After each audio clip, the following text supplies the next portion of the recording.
I will now, in the interest of time, I'm going to pivot to the next panel, which is Jainism in dialogue with Asian religions. And our first presenter on this panel is going to be Professor Brian Dunn, who is the head of the history discipline at Pacifica Communities University in Fiji. I welcome Professor Brian Dunn to the stage. Thank you very much for the warm welcome. Yeah, and it probably seems that I'm an unlikely addition to this panel belonging to the Pacifica Communities University. Pacifica Communities University is by tradition a Christian theological seminary. But what I teach here is a history of religions and interfaith engagement. So my session here is me trying to understand different approaches and specifically to the big question of environmental ethics.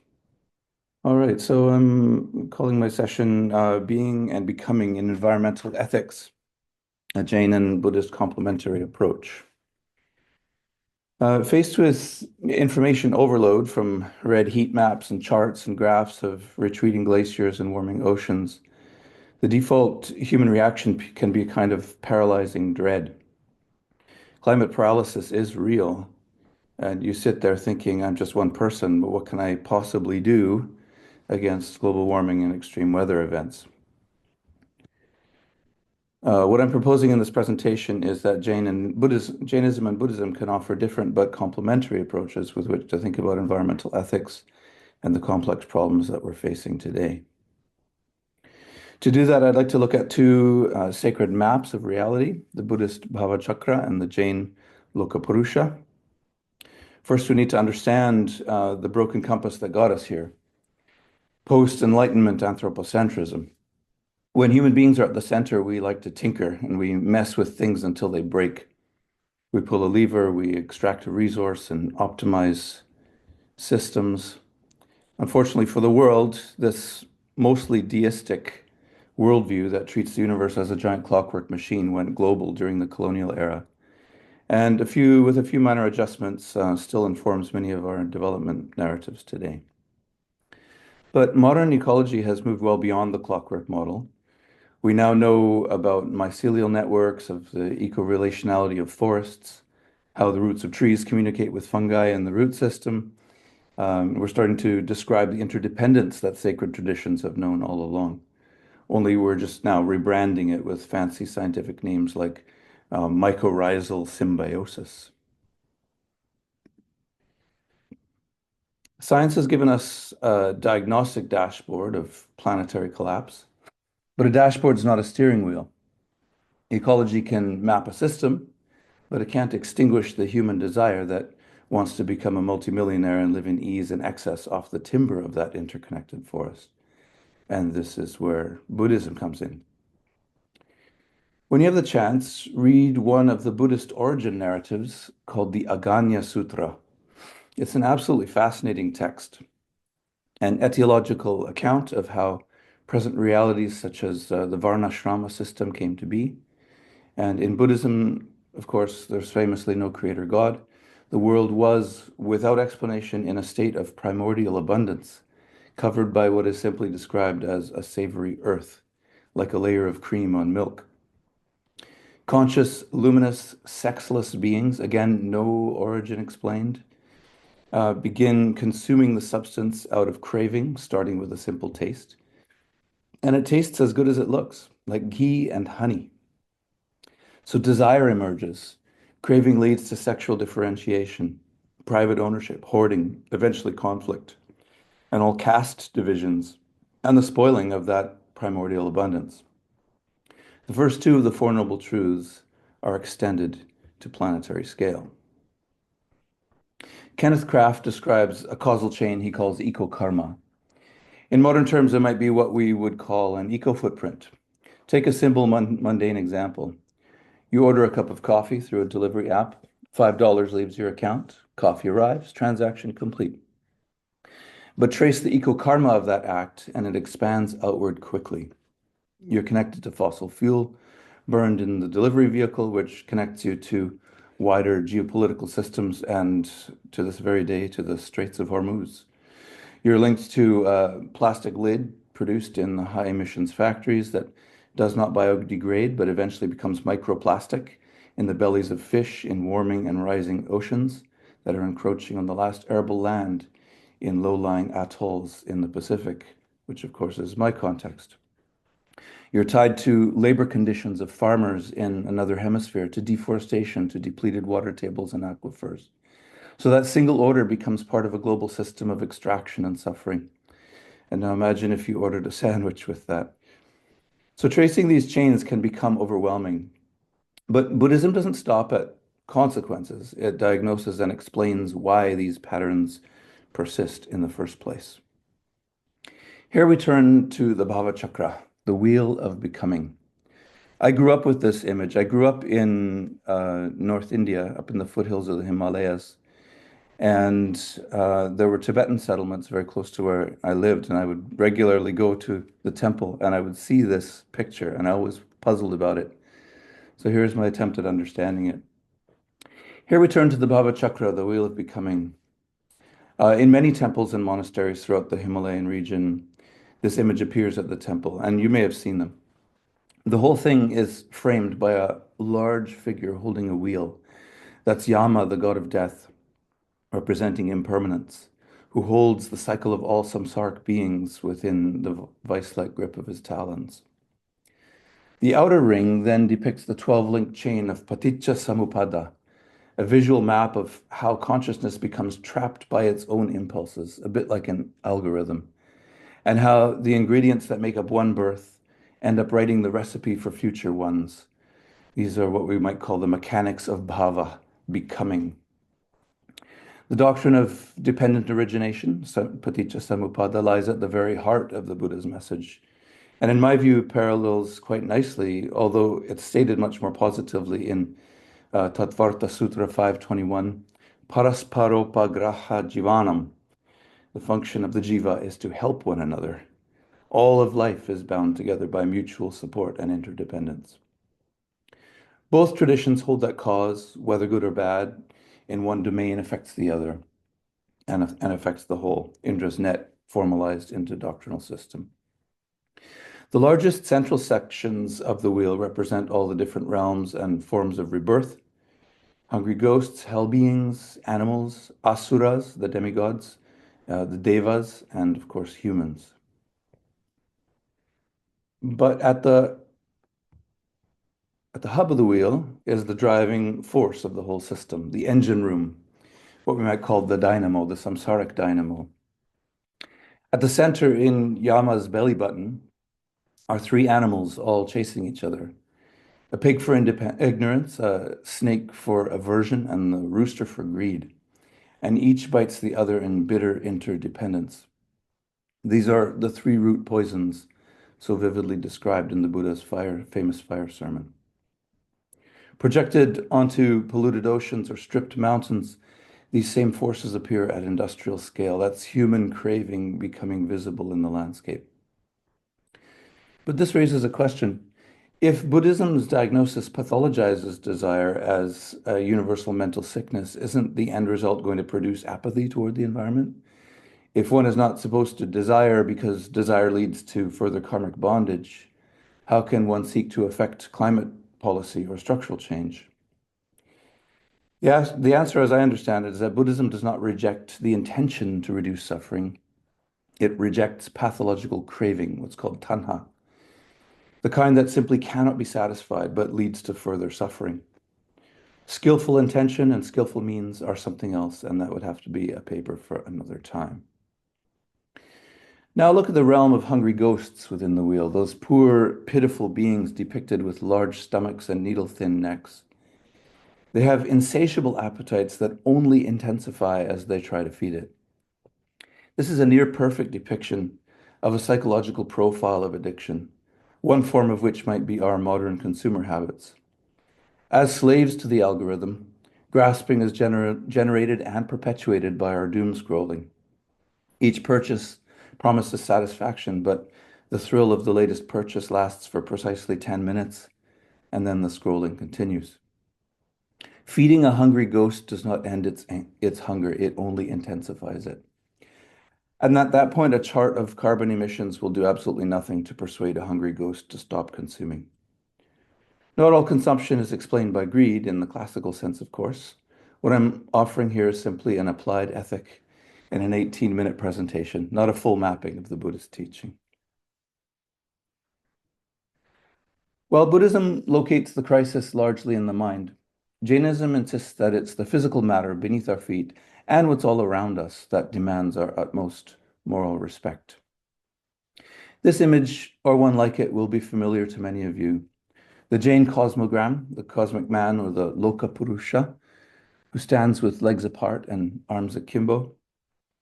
But please note that this is not a deity holding the universe. It is the universe itself, an uncreated, self-sustaining system that quite simply has always existed. Like Buddhism, there's no creator deity. It has always been thus.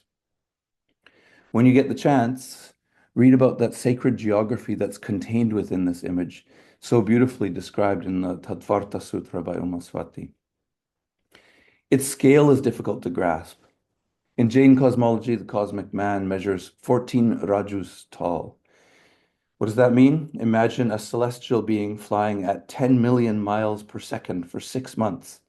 Now multiply that by 14, and that's the sort of mind-bending scale we're talking about. At the waist of the cosmic man is the Madhyaloka, arranged as concentric continents and oceans, the realm where humans and animals live.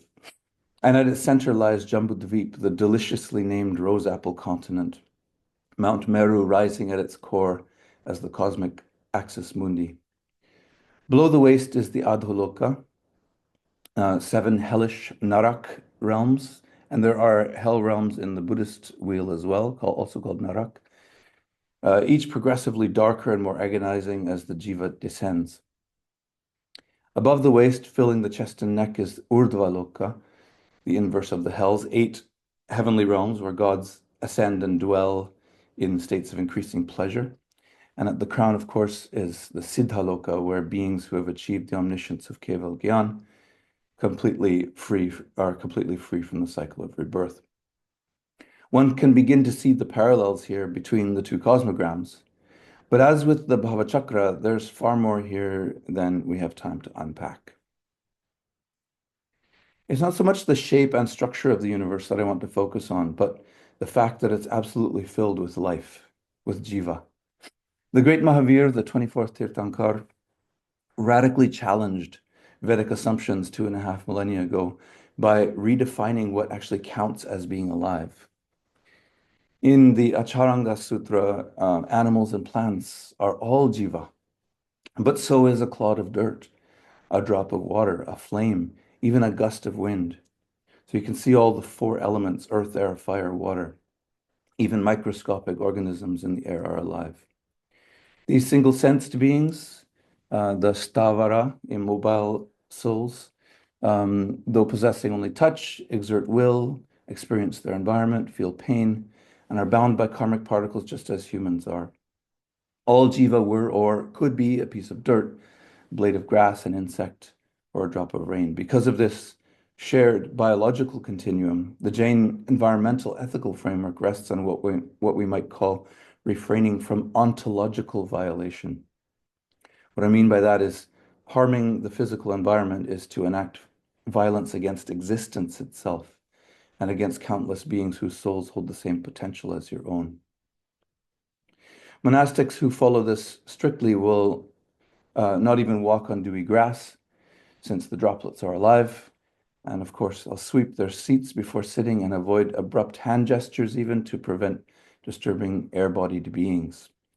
But this sort of existence takes a breathtakingly meticulous awareness of total physical surroundings. But herein lies a sociological tension. It's all well and good for a monk or nun to live this way because they rely on the Dunn of the community. A layperson still has to build houses, grow food, and function in society. If a clod of dirt has jiva, how do you build a house? Are you committing violence by digging a foundation? The short answer is yes, digging is an act of violence. Plowing a field kills large numbers of earth-bodied organisms. Historically, this has meant that many in the Jain lay community avoided agriculture and pastoral work. turning instead to commerce, banking, and trade. But this leads to another tension, especially in an age of globalized commerce. Christopher Key Chappell describes the hypothetical situation of a devout Jain businessman who maintains strict dietary discipline while owning shares in a granite strip mining operation that destroys vast numbers of earth and water-bodied beings. He may be able to live up to non-harm in his rigorous personal practice while still contributing to ecological harm on an industrial scale. So how does philosophy grounded in extreme nonviolence begin to address this? Historically, the focus on individual liberation has meant systemic impacts were often compartmentalized. Can Jain ethics scale without institutional reform? L.M. Singhvi's landmark 1991 document that was presented to Prince Philip, I believe, what's called the Jain Declaration on Nature, translates the 5 classical vows into a systemic critique. The monastic vow of aparigraha, non-possession, for example, once meant not owning even an extra begging bowl. But at the level of global economies, it becomes a critique of fast fashion, of hoarding, and limitless extraction. Similarly, as another example, asteya, non-stealing, extends to taking the life and livelihood of others all the way down the eco-karmic supply chain. So we now have 2 distinct maps, 2 sets of answers to similar but not identical questions. Buddhism tells us we must address a broken psychology, minds shaped by craving for a self that is in fact not self, anatta. Jainism calls for physical restraint because the cosmos is actually full of selves, all of which are capable of suffering. To be or not to be, not self or not harming all of those many selves, but must we choose between these? To answer that, we now turn to the Jain doctrine of anekāntavāda. Reality is irreducibly complex, and human perception is only ever partial until keval gyan. Epistemic humility tells us that we're grasping at only fragments. The familiar parable of the blind man and the elephant makes the point clearly. Each blind man touches a different part and turns their phenomenology, their experience, into fundamentalist style certainty. But each is missing the simple fact that they're variously encountering different parts of the same whole. This is the Nayavada doctrine of standpoint or perspective. The method for resolving this is Syadavada. Every claim needs to now be framed with a provisional syat, which means from a certain perspective. A view may be valid, but it's incomplete. It must be placed alongside others to approach a fuller account. But this need not collapse into relativism. Truth exists, but no single perspective can grasp it in full. So please also note that I'm not at this point applying this to theological truth claims. The Jain principles I'm saying can provide an epistemological grounding for a multifaceted approach to environmental ethics. The Lokapuruṣa depicts a living cosmos where beings include earth, water, air, fire, and they all possess jiva and the capacity for experience. This demands disciplined nonviolence, ahimsa, towards all life. Buddhism, by contrast, offers a psychological account. It identifies ignorance, craving, and aversion as the drivers of suffering and ecological harm. Change requires transforming intention and overcoming the illusion of a separate self. Jainism addresses the crisis from the outside in, protecting sentient subjects. Buddhism addresses it from the inside out, working on the inexorable root system of greed. Both reject the anthropocentrism that all of our religious traditions are trying now to course correct. In Jainism, humans occupy one position within a larger hierarchy. In Buddhism, karma and rebirth bind humans and animals within a single moral field. And both of these moral matrices place responsibility at the source rather than at the level of consequences. So the ecological challenges we face today have become, pun fully intended, the elephant in the room. the climate debate that's fraught and divided. One camp looks to carbon capture, geoengineering, and renewable infrastructure. Another argues that it's these sorts of technological fixes and tinkerings that created the crisis in the first place, and that consumption itself must be radically reduced. Secular critics like to blame religion. Religions blame one another, and each treats the other as the main obstacle while the crisis continues.